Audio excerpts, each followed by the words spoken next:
مالدار مرید تھا، مزدوری کرتا تھا، غریب تھا، تو 6 بیٹیاں تھیں اس کی۔ حضرت صاحب کے پاس روز آ کے کہتا حضور بچیوں کے لیے دعا کرے، اللہ کوئی اسباب پیدا کر دے،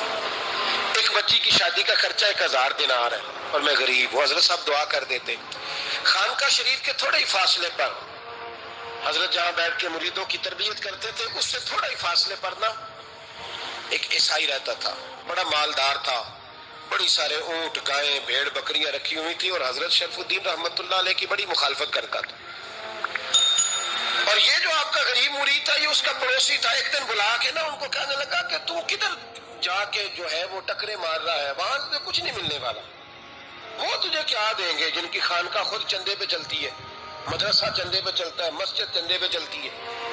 تیری بیٹی کا معاملہ کہاں حل ہوگا؟ تو اس درویش نے کہا کہ تو میرے پیر کو نہیں جانتا، تو مجھے میرا محبوب نہیں ڈٹھا،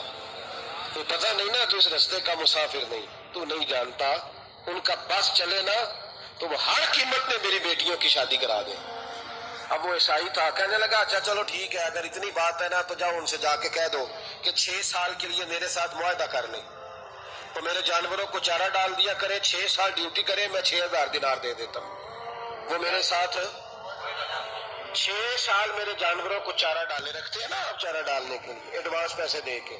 اب تو لوگ انہیں بھی غلام ہی بنا لیتے ہیں، بڑی تھوڑی تنخواہ دیتے ہیں، ظلم کرتے ہیں، پورا معاوضہ نہیں دیتے۔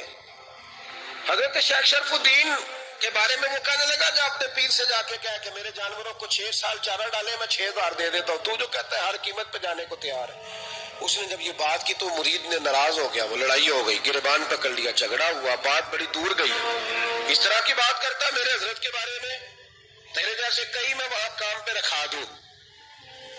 جب وہ بڑی بحث ہوئی، بات محلے میں، علاقے میں پھیل گئی، دنیا نے سن لی، تو شیخ شرف الدین تک بھی پہنچ گئی۔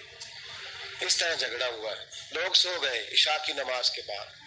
حضرت صاحب نے نا سر پہ کپڑا لیا، اس عیسائی کے دروازے پہ دستک دی، وہ باہر آیا، فرمانے لگے لوگ تو سوچ سمجھ کے ملازم رکھتے ہیں، تو نے بھی تو سوچ ہی لیا ہوگا، تبھی تو مجھے آفر کی ہے۔